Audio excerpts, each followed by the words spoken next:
ओम शांति।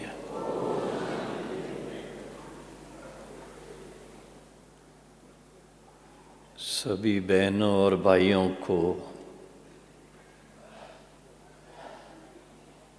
2017 के समाप्ति और 2018 के आगमन की बहुत बहुत बधाई हो, बधाई हो।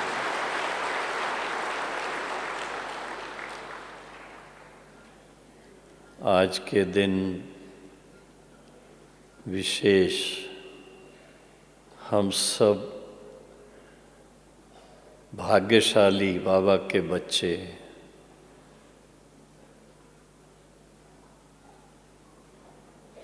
वर्ष का अंतिम दिन शांतिवन में अथवा मधुबन में बिताएंगे तो क्या बन जाएंगे? मधुबन में रहने वाले कौन होते हैं? कौन होते हैं? मधुबन में रहने वाले गोप गोपियाँ होते हैं।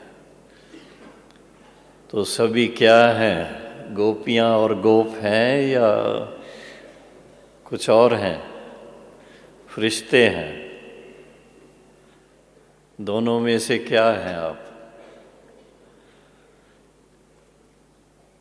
आज की मुरली अनुसार क्या है? याद है क्या?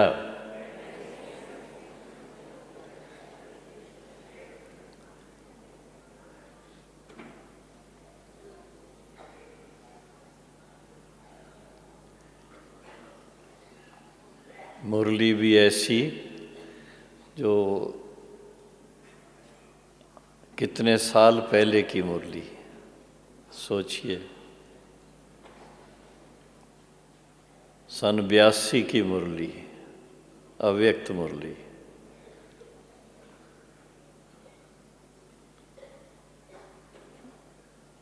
पैंतीस 36 साल हो गए उसको।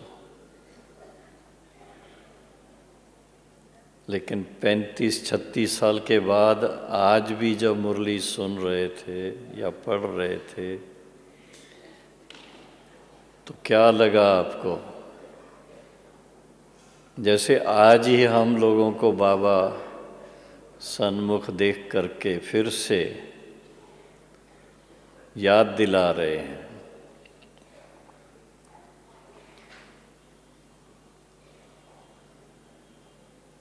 तो इतने वर्ष बीत गए जब पहले ये मुरली सुनी, तब से लेकर के आज तक थोड़ा सो अवलोकन किया जाए कि हमने जो इतने वर्ष यात्रा की है, इस यात्रा में हमने कहाँ तक अपने लक्ष्य को प्राप्त किया?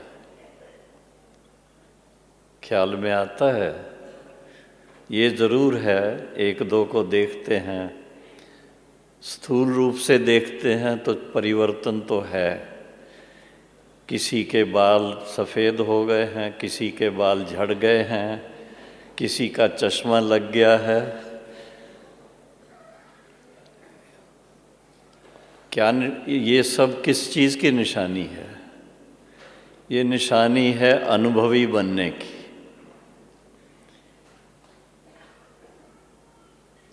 जब शुरुआत होती है बहुत उमंग होता है, बहुत रेस में तेज भागने का मन होता है। तो देखना है कि जिस रेस में भागना शुरू किया हमने, उसमें कहीं धीरे धीरे थक तो नहीं गए? हाँ, जो थक गए ज़रा हाथ तो खड़ा करो। नहीं, अभी भी तेज भागने का मन है।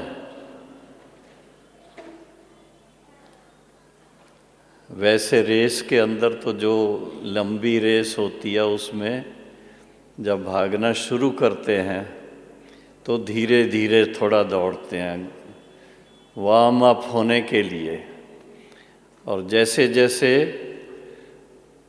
लक्ष्य सामने आता है तो थोड़ा तेज भागना शुरू कर देते हैं। इसी तरह से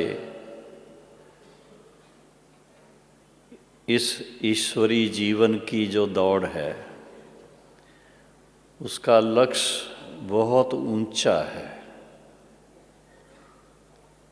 संपूर्ण स्थिति को प्राप्त करना इसी जीवन के अंदर। संपूर्ण स्थिति का भाव क्या है? संपूर्ण निर्विकारी, सर्वगुण संपन्न, 16 कला संपूर्ण।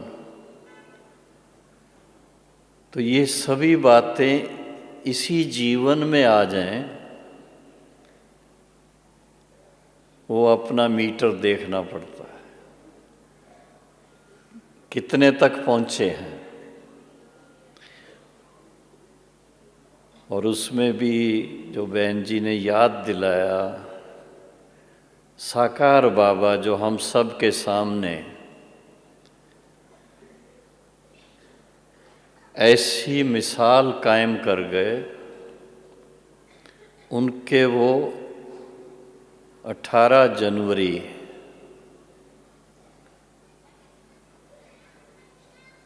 1969 के महावाक्य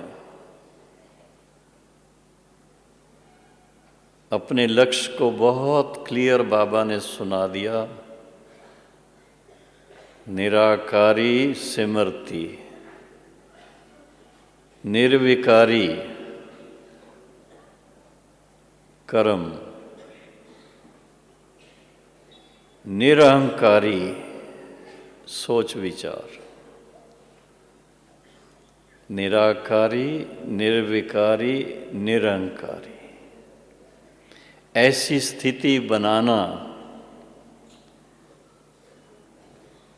कभी कभी प्रश्न उठता है। हम अभी इतने वर्षों से बाबा के बने हैं, अब हमें क्या करना है? तो बाबा का जो फाइनल स्थूल रूप से शरीर में होते हुए जो जिस स्थिति तक पहुँचे,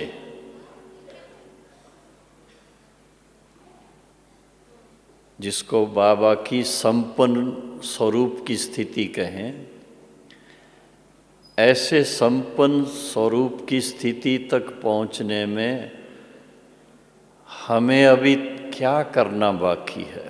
थोड़ा सोचने की बात है। जब तक कोई सामने मिसाल ना हो, तब तक व्यक्ति सोचता है क्या करूं, कैसे करूं। तो बाबा ने अपना मिसाल हम सब के सामने कायम किया। एक शिव बाबा के साथ ऐसा प्यार का, समीपता का संबंध उन्होंने रखा। केवल उस समय नहीं जब शिव बाबा उनके तन में प्रवेश करते, बल्कि ऐसा उन्होंने अभ्यास ऐसा किया हम सब के सामने, जिससे मालूम पड़ता था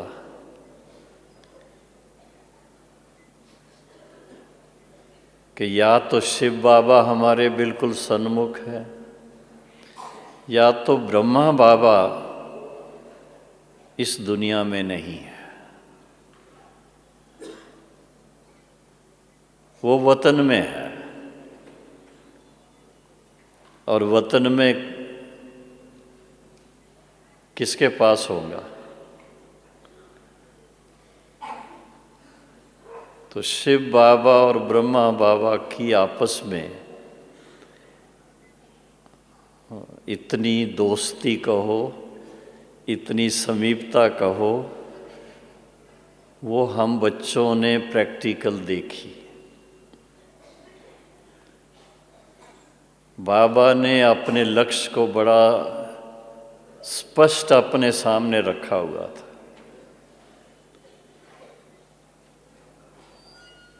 कि संपूर्ण इसी जीवन में बनना है। और संपूर्णता का उनका मापदंड क्या था, जो अभी बताया। एक तो मन तक संपूर्ण निर्विकारी, कोई एक भी 5 विकारों में से कोई एक भी विकार का संकल्प तक न रहे।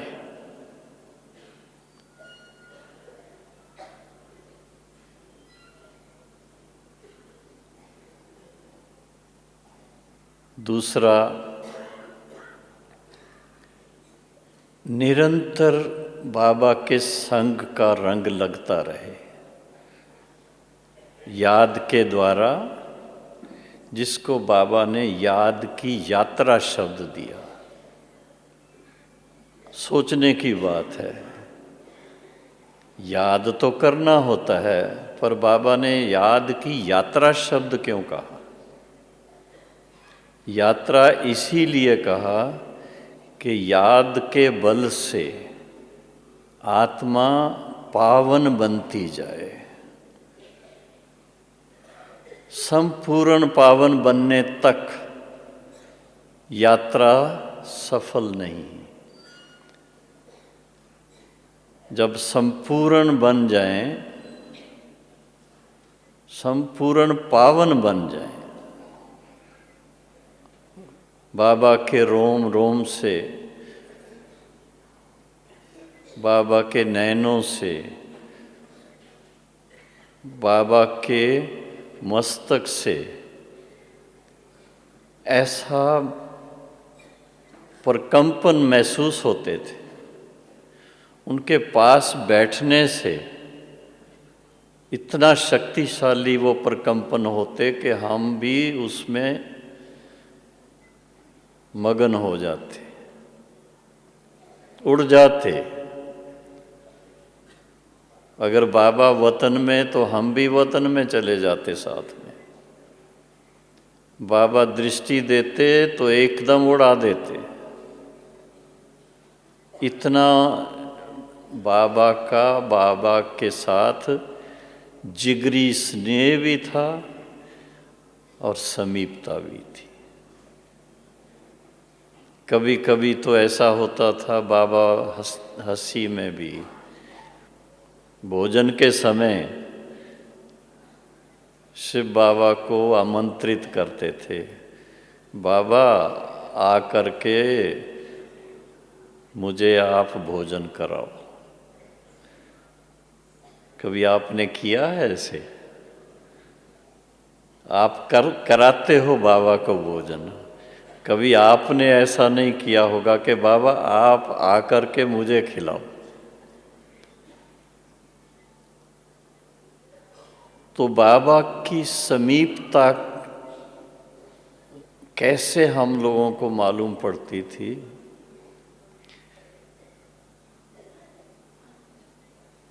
एक तो याद की यात्रा जो शब्द दिया, तो यात्रा में एक लक्ष्य होता है, कहाँ से चलते हैं, कहाँ पहुँचना है। तो बाबा ने याद की यात्रा का लक्ष्य दिया कि जितना याद में बाबा के साथ मन लगाएंगे उतना बाप समान बनते जाएंगे। और वो बाबा ने खुद करके दिखाया। हम बाबा से जब पहले पहले मिले तो उस समय था कि बच्चे जब आप याद करते हो तो शिव बाबा सन्मुख आके मिलते हैं, नहीं तो ये बाबा को अपना पुरुषार्थ करना होता है। और वो देखने में भी आता था। जिस समय हम बाबा के सन्मुख बैठे, बाबा के नैनों में चेंज, बाबा के होंठों पे मुस्कान, अद्भुत मुस्कान, और बाबा के तरफ से इतना प्यार की दृष्टि।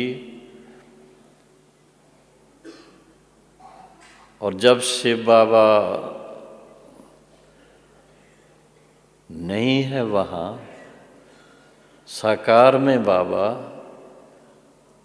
स्वयं में है, तो उस समय बाबा का स्वरूप थोड़ा चेंज होता था।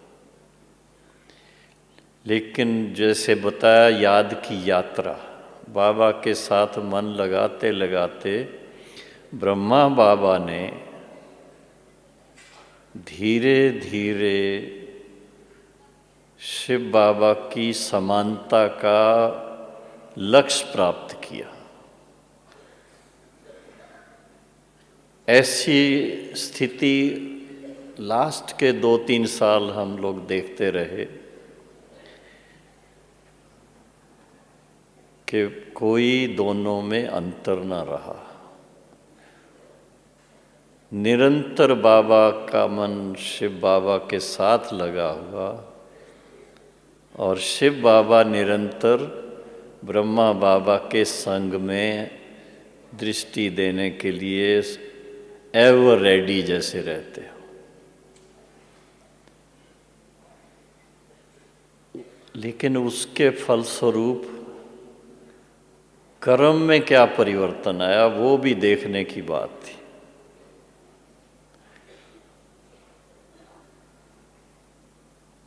हम लोग बाहर से, कभी बॉम्बे से या किसी और स्थान से ईश्वरी सेवा का पाठ बजाते बजाते बाबा के पास आते थे।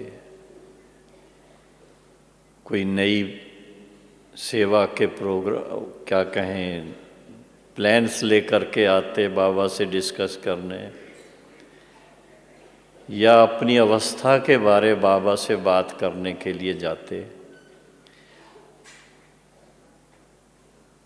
तो जो शुरू में बाबा से जो 10 साल हमने साथ में बिताए, उसमें जो शुरुआत के वर्ष थे 2-3, वो ऐसा समय था जिस समय बाबा हर एक बात डिटेल में सुनते थे और फिर उसके साथ अपने विचार जो भी बाबा ने देने हो देते थे। लेकिन बाबा की याद की यात्रा का जो लक्ष्य था, उसको हमने देखा कि धीरे धीरे जो समय थोड़ा भी उनके पास, सब बातों से मन हटा के वो साइलेंस में बैठ जाते थे, या तो साइलेंस में पैदल करते थे। शुरुआत के वर्षों में हमने बाबा के साथ खेल भी खेले,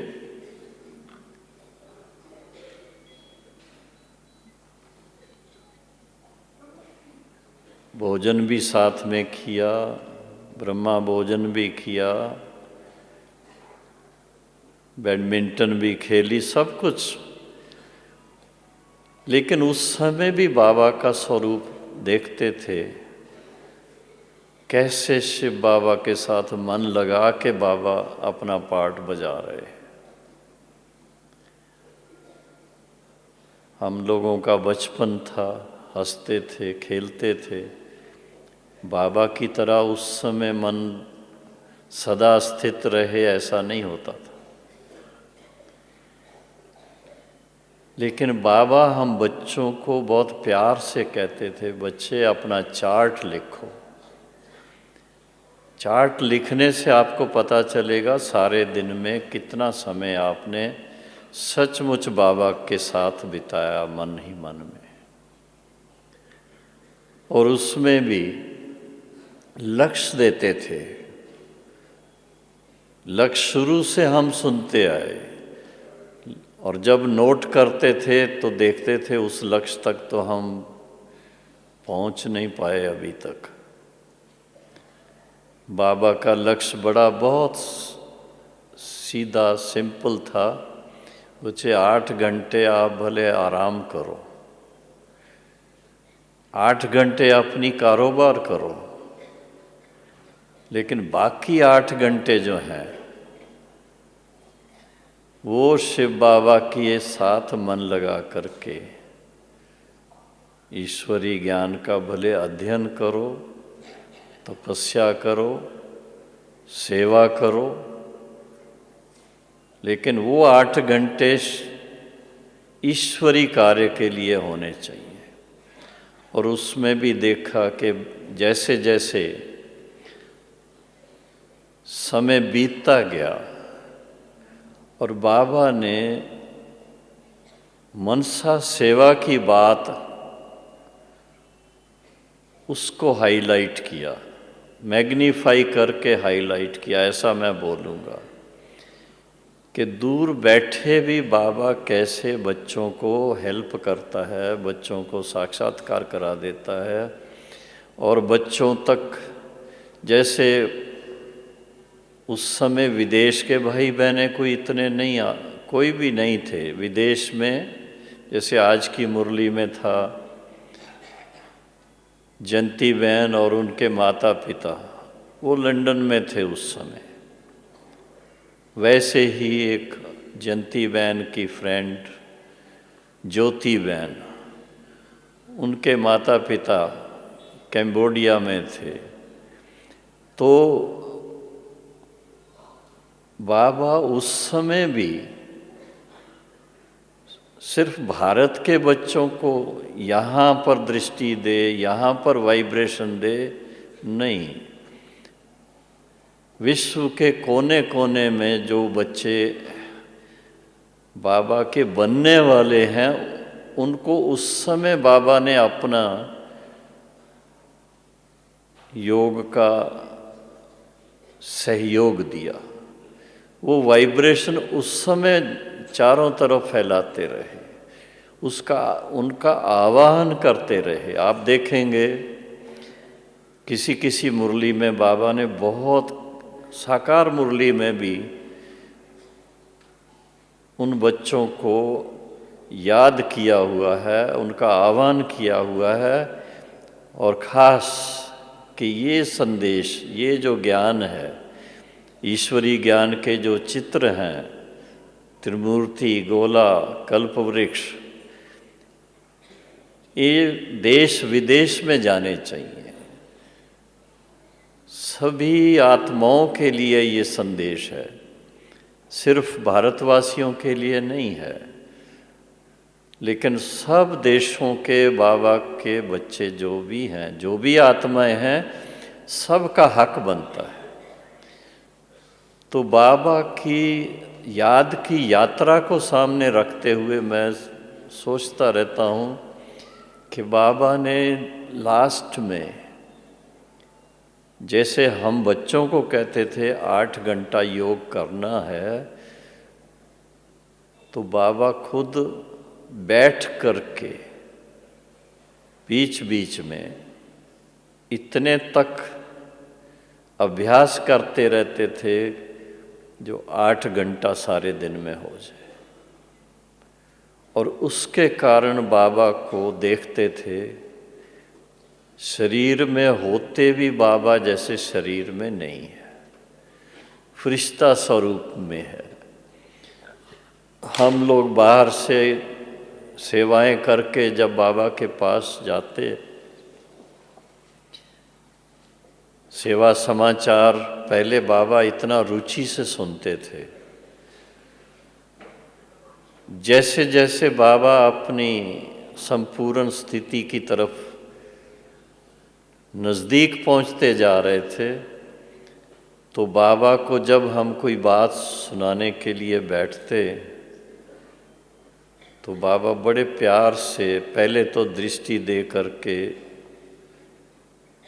आत्मा को एकदम अतीन्द्रिय सुख का अनुभव करा देते और फिर कहते बच्चे हाँ सुनाओ। सुनाने के समय हमने देखा जो पहले हम 10 मिनट में बात सुनाएंगे कोई या 15 मिनट में समाचार सुनाएंगे, बाबा 1-2 मिनट सुनने के बाद कह देते थे हाँ बच्चे बाबा समझ गया, बाबा ने समझ लिया। और उसके बाद हम कहेंगे बाबा अभी तो मैंने शुरू किया है, नहीं बच्चे बाबा ने समझ लिया बस। और फिर दृष्टि देना शुरू कर देते थे। ऐसा बाबा का स्वरूप देख कर के मन में आता है कि हम लोग सारे दिन में जितना वाचा में रहते हैं तो बाबा की याद की यात्रा के अनुसार हम बाबा के समीप कब पहुंचेंगे, इसका तो बहुत अभ्यास चाहिए। और ख़ासकर जो कारोबार में रहते हैं, हमारी बहनें जो सेवाओं में रहती हैं, सारा दिन वाचा की सेवा ज़्यादा होती है, तपस्या जितनी होनी चाहिए वो कम होती है। तो आज जब हम वर्ष का तो अंतिम दिवस मना ही रहे हैं और कल आने वाला नया वर्ष का दिन होगा, लेकिन उसके साथ में सभी जानते हैं कि जनवरी मास विशेष मास होता है ब्राह्मण परिवार के लिए, क्योंकि 18 जनवरी बाबा का दिन संपूर्णता का दिन, जो बाबा ने अपनी संपूर्ण स्थिति को प्राप्त किया वो दिन हम लोग मनाते हैं। देखिए आप दुनिया के अंदर जो भी जिसका भी दिन मनाते हैं उसका जन्मदिन मनाते हैं, और ईश्वरी परिवार में ये प्रथा बिल्कुल दूसरी साइड है। साकार बाबा ने जब अपनी संपूर्ण स्थिति को प्राप्त किया तो वो स्मृति दिवस के रूप में हम लोग मनाते हैं। दादी जी ने जब शरीर छोड़ा उनका स्मृति दिवस मनाते हैं। लेकिन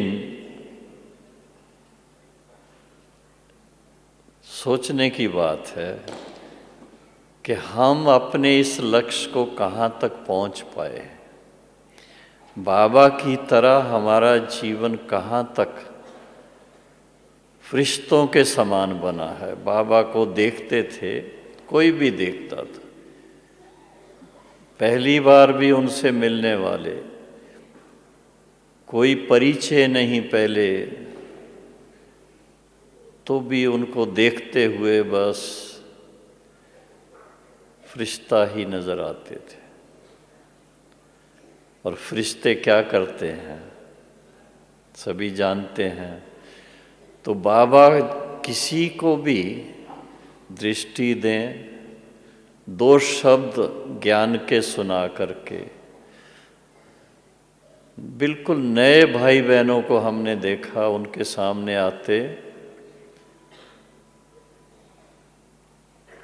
उसी समय लक्ष्य दे करके ब्राह्मण जीवन का जो सबसे श्रेष्ठ श्रृंगार है पवित्र जीवन का, बाबा उनसे उसी समय प्रतिज्ञा करा लेते थे।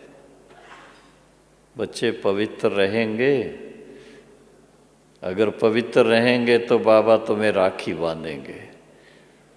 पहले वायदा लेकर के फिर राखी बांध देते थे। और देखा गया कि जिन्होंने इस तरह से बाबा से प्रतिज्ञा की आजीवन पवित्र जीवन में रहे और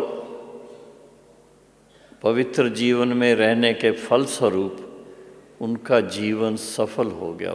ऐसा मैं तो मानता हूँ कि वो बाबा की आज्ञा पर चलने के कारण सफल हो गए।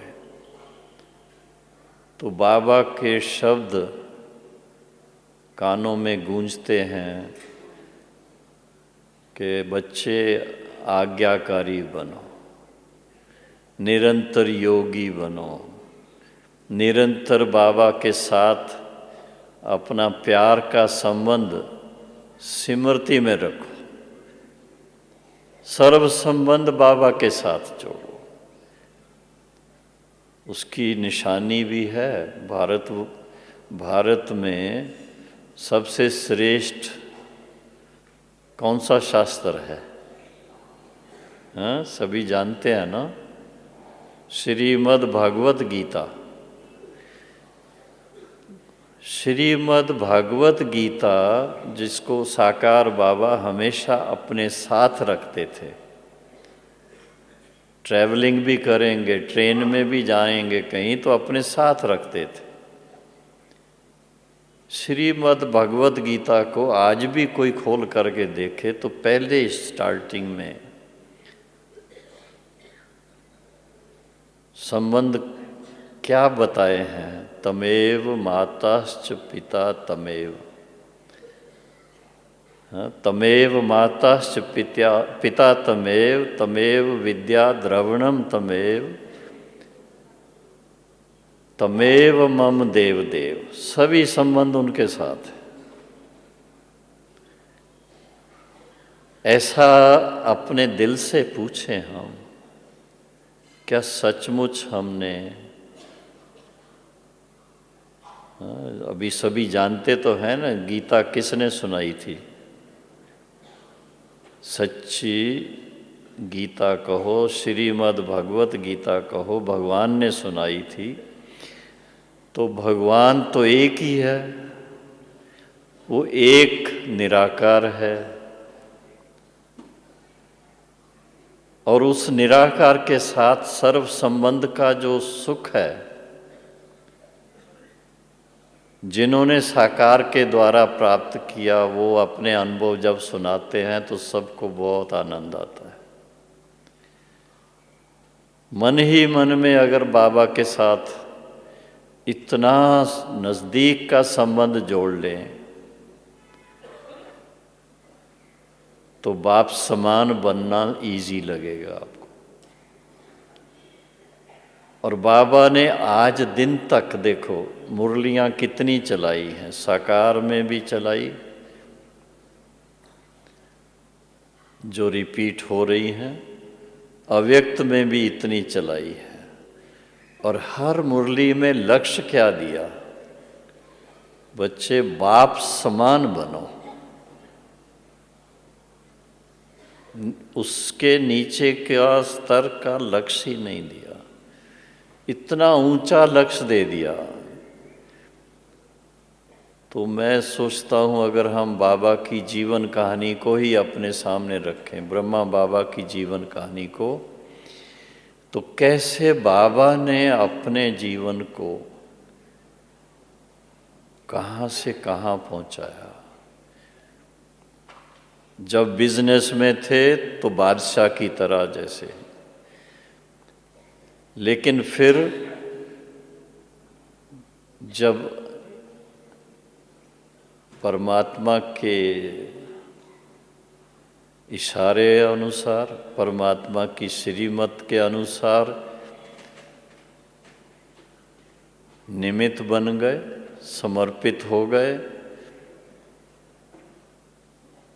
तो मैं सोच रहा था देखो दुनिया के अंदर कोई संन्यास लेता है तो पहले अपना सब कुछ बच्चों को सबको बांट देता है, लेकिन बाबा ने देखा कि नहीं, ये तो इतना श्रेष्ठ ज्ञान है, मनुष्य को देवता बनाने वाला ज्ञान है, नर को श्री नारायण बनाने वाला ज्ञान है, नारी को श्री लक्ष्मी बनाने वाला ज्ञान है, तो charity should begin at home. बाबा ने अपने बच्चों को धन दे के अलग नहीं किया, लेकिन ओम मंडली की शुरुआत जब हुई तो बच्चों सहित बाबा उसमें समर्पित हुए। ऐसा कभी मिसाल देखा आपने दुनिया के अंदर? देखा है? नहीं देखा है।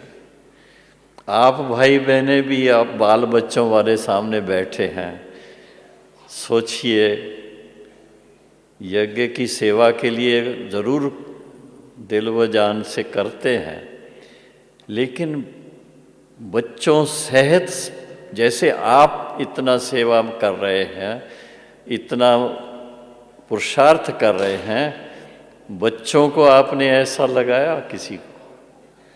तो फॉलो फादर करना, कई बातों में मैं सोचता रहता हूँ, हम कह तो देते हैं फॉलो फादर, पर फॉलो फादर में क्या क्या समाया हुआ है, कितनी गहराई समाई हुई है। बाबा की तरह अवश्य हमें ख्याल आना चाहिए, चैरिटी बिगिन्स एट होम। अपने नज़दीक जो हैं, अपने नज़दीक के जो बच्चे हैं, रिश्तेदार हैं, उनकी सेवा हमको पहले करनी चाहिए। कैसे करनी चाहिए उसके तो भिन्न भिन्न तरीके हैं, लेकिन बाबा ने खास हम बच्चों को दोनों साइड, एक तरफ ये संसार असार संसार है, कलयुग का अंतिम समय है, परिवर्तन का समय है, तो इससे ममत्व निकालो, इसमें लिप्त नहीं रहना है, इससे डिटैच होना है, इससे निर्मोही बनना है। और फिर इसके साथ में बाबा के सामने हमेशा वो दृश्य आते रहते थे कि बस अभी जा कर के मैं श्री कृष्ण का छोटा स्वरूप जो है ऐसा बनने वाला हूँ। और बाबा बहुत उसमें खुशियों में, जैसे बहुत खुशी में देखने में आते थे। अब आप सोचिए सारे दिन में आप कितने खुशी में आते हैं, आते हैं। तो आज विशेष दिन इसीलिए भी है कि 18 जनवरी का दिन नज़दीक आएगा, तो सारा जनवरी मास ब्राह्मण जीवन में हर एक सेवा केंद्र के भाई बहनों के लिए विशेष तपस्या का महीना होता है। तो तपस्या का भाव याद भी है, तपस्या का भाव त्याग भी है, तपस्या का भाव बाबा के कदम पर कदम रख के चलने का भी है। फॉलो फादर करने की ज़रूरत है। बाबा कहते थे अच्छा भाई फॉलो फादर करें तो बहनें फॉलो मदर करें। मम्मा बाबा को फॉलो करो। मम्मा की भी ऐसी बहुत सारी बातें हैं। मम्मा ने भी जब अपना जीवन यज्ञ में समर्पित किया, तब से लेकर के कलयुगी दुनिया की बातों से संकल्प तक उसका त्याग कर दिया था। बिल्कुल उसमें कोई रुचि नहीं। कारण ईश्वरी ज्ञान का जो सच्चा सुख है वो उनके सामने नज़र आ गया। उसका उन्होंने अभ्यास करके वो अनुभव प्राप्त किया। और मम्मा के साथ में बड़ी दादियाँ, आज जानकी दादी को भी अव्यक्त बाबा ने खास याद किया। जाकर के विदेश में सेवा की उन्होंने इतने 40 वर्ष। और आज हम सब के सामने इतनी महान एग्जाम्पल हैं वो। कितनी उम्र है उनकी? हाँ, कल उनका बर्थडे मनाएंगे, 102 साल की हो जाएंगी।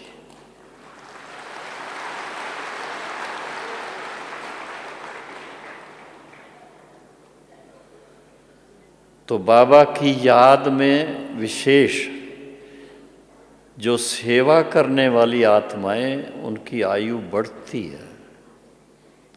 बाबा उनकी संभाल करता है। मैं खुद अपना अनुभव देखता हूँ, मुझे कितना बाबा ने संभाला है।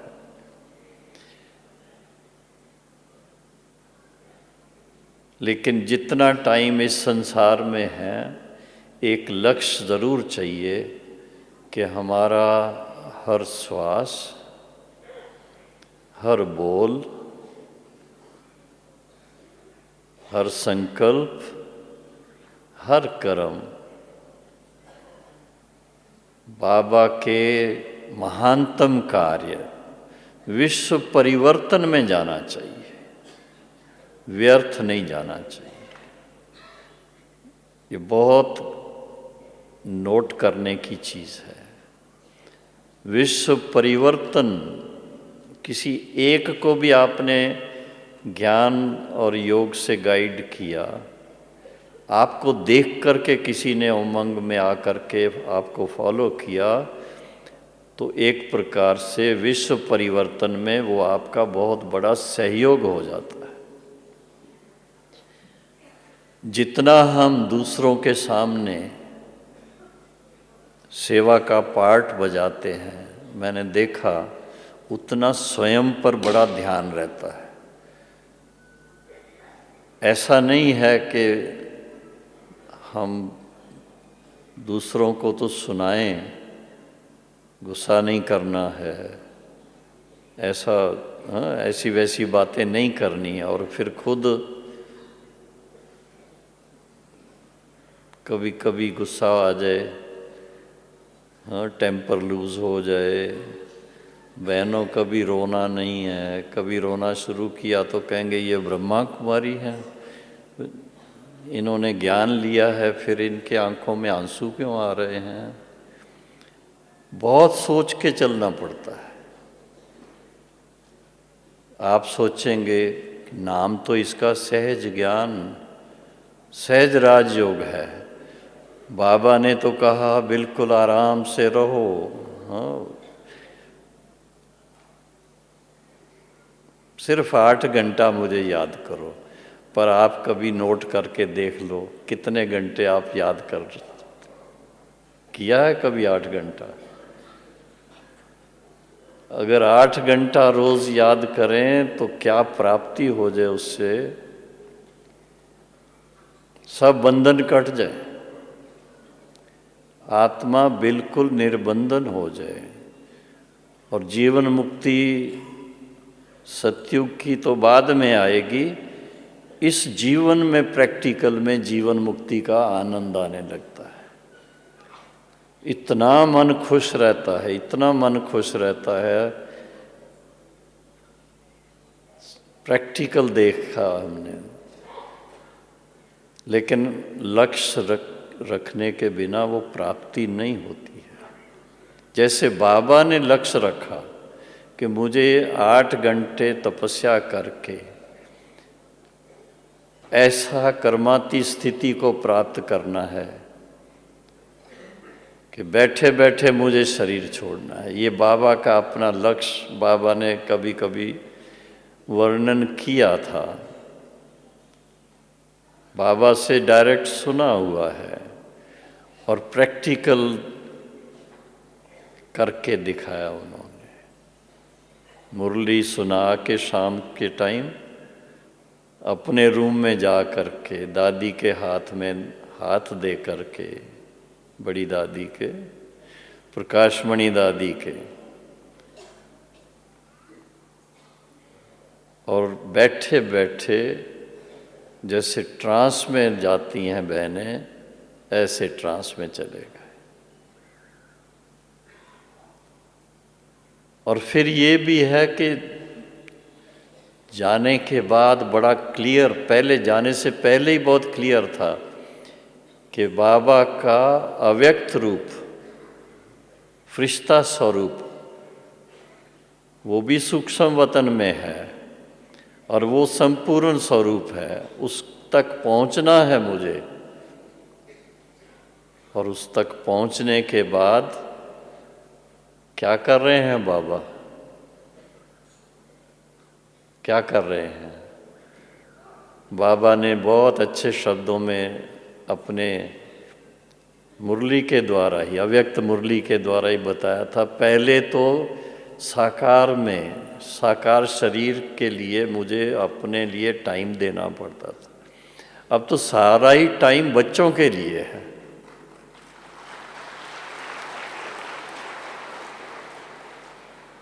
सारे विश्व के बच्चे जो हैं, बाबा उनके पास रोज़ अमृत वेले, जो हर जगह का अमृत वेला है, सिर्फ भारत का अमृत वेला नहीं, क्योंकि जब भारत में अमृत वेला है तो दूसरी जगह दूसरा टाइम होता है। तो हर स्थान के अमृत वेले बाबा बच्चों के पास चक्कर लगाते हैं। क्यों चक्कर लगाते हैं? तो बाबा हम आत्माओं को शक्तिशाली बनाने के लिए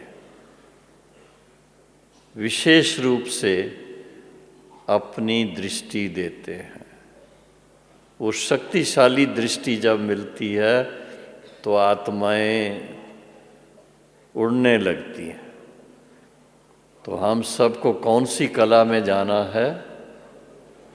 कौन सी कला है? बाबा ने विशेष कहा है कि सभी बच्चों को अभी समय के अनुसार, इतने वर्षों के पुरुषार्थ के फलस्वरूप अब लक्ष्य चाहिए उड़ती कला का। उड़ती कला के अनुभव में रहना वो बाबा की समीपता का अनुभव बहुत कराएगा। ओतप्रोत है। जितना बाबा के साथ समीप रहेंगे उतना उड़ती कला का आनंद आएगा, और जितना समीपता के स्थिति को शक्तिशाली बनाएंगे उतना और आगे उड़ते उड़ते बाप समान बनते जाएंगे। जब भी जनवरी मास आता है सभी भाई बहनें विशेष तपस्या करते हैं, पर तपस्या का लक्ष्य क्या रहे? हमारा लक्ष्य चाहिए कि हमें कल नहीं, आज ही बाप समान बनना है। आज ही ब्रह्मा बाप के समान हमें ऐसा फरिश्ता स्वरूप तक पहुंचना है। और फरिश्ता स्वरूप तो रिजल्ट है। पुरुषार्थ क्या है?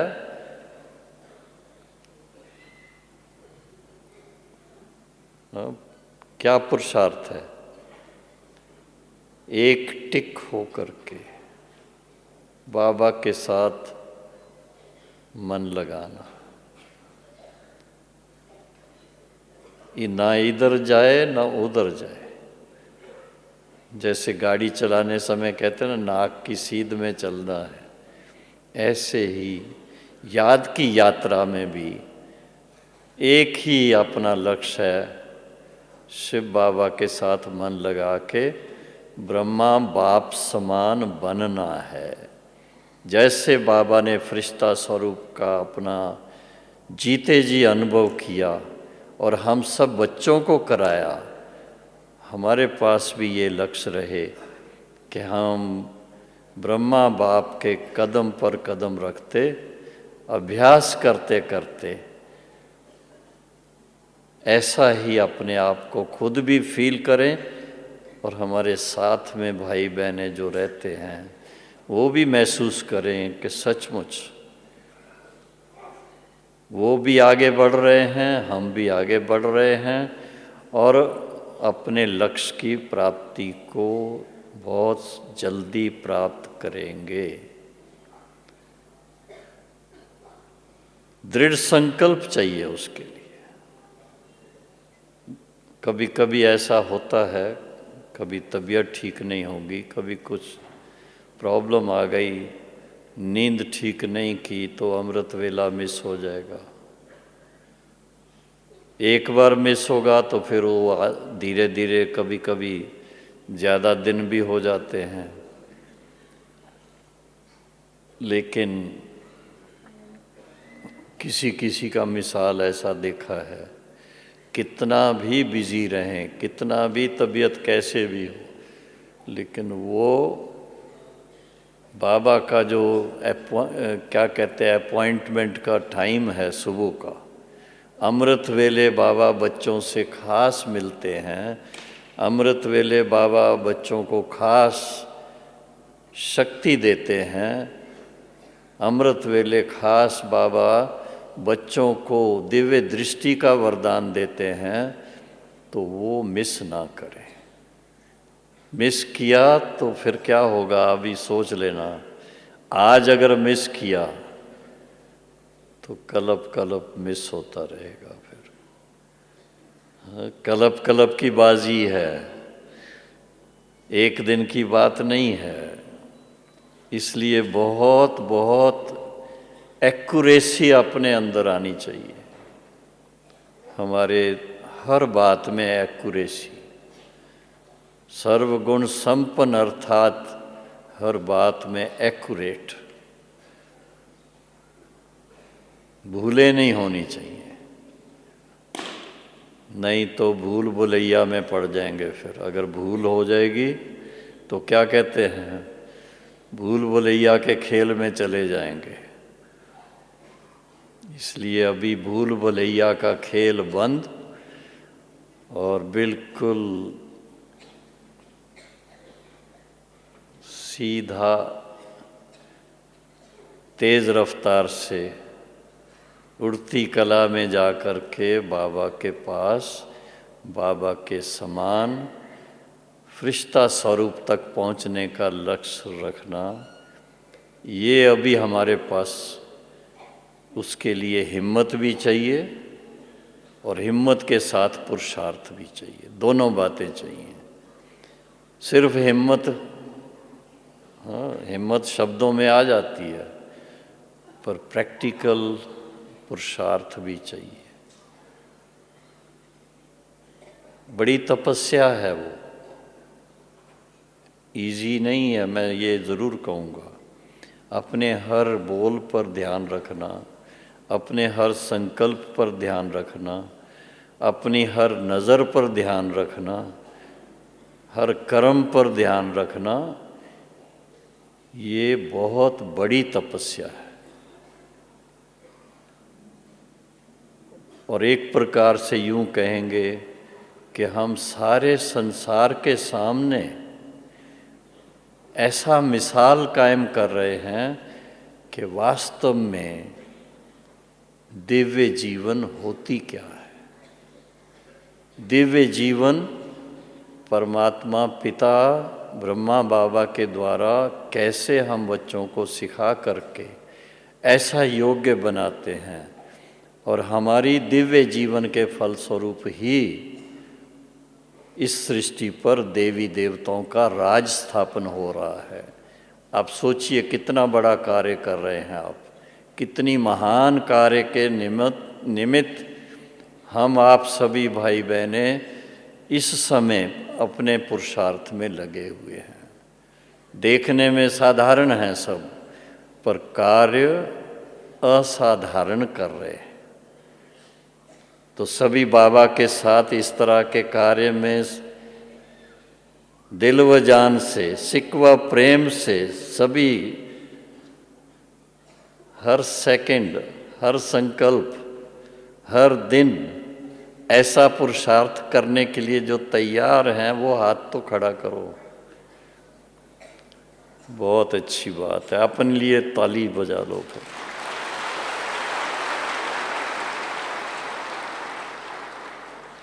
अभी थोड़ा टाइम क्या करेंगे, अपनी मनसा के द्वारा बाबा के साथ अभी कुछ समय के लिए बैठें।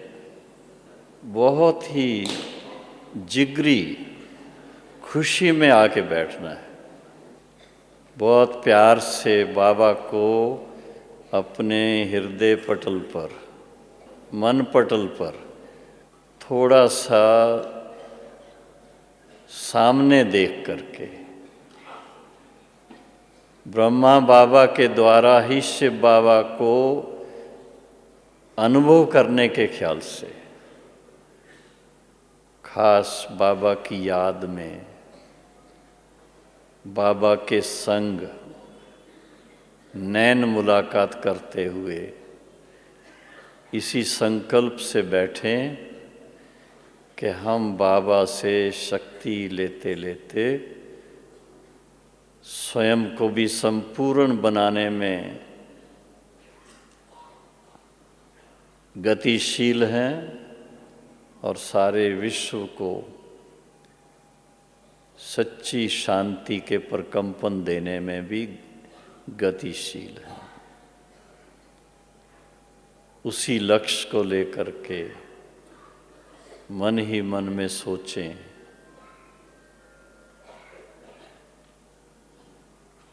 हम बाप दादा के फरिश्ता स्वरूप को सामने देखते, स्वयं भी स्थूल देह से न्यारे फरिश्ता स्वरूप में बाप दादा के सन्मुख बाबा के नैनों से वो लाइट और माइट प्राप्त करते हुए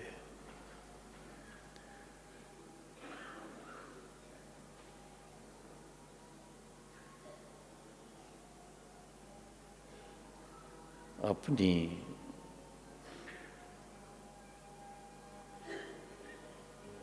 निरसंकल्प अवस्था में फरिश्ता स्वरूप निरसंकल्प अवस्था,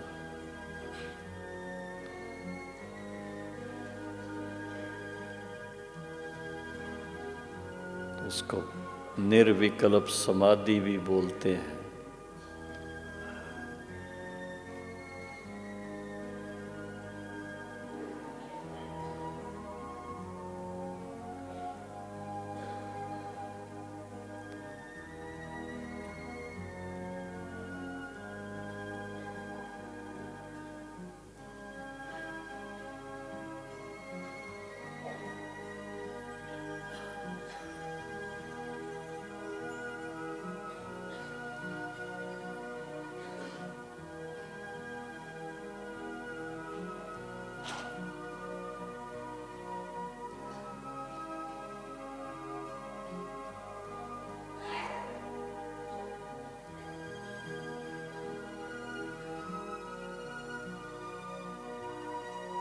इस समय के जो आपके इस स्थिति के जो प्रकंपन है वो केवल शांतिवन नहीं, सारे विश्व में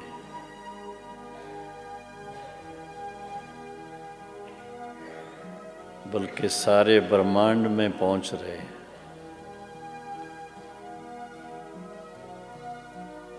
ऐसी महानतम सेवा के निमित्त आप सभी महान आत्माएं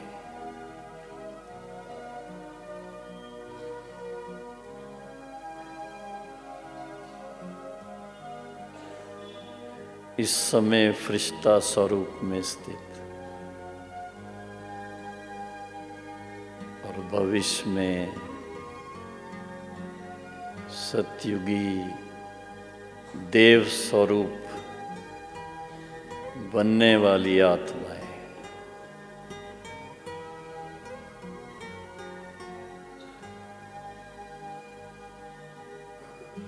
सारे विश्व की आत्माओं के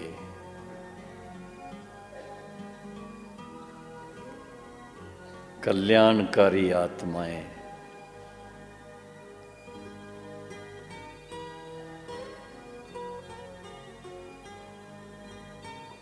बाबा के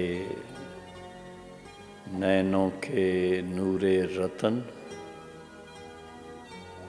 बाबा के दिल तख्त नशीन और बाबा के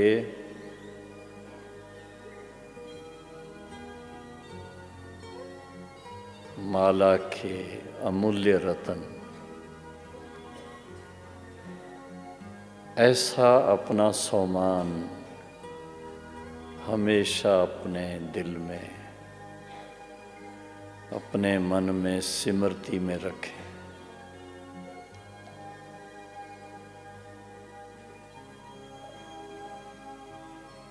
और दिल ही दिल में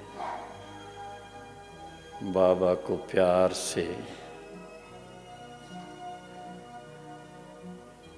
देखते हुए धन्यवाद देते रहें। बाबा, क्या से क्या बना दिया आपने, कहाँ कहाँ से हमें ढूंढ करके निकाला है और अपने गले का हार बना दिया।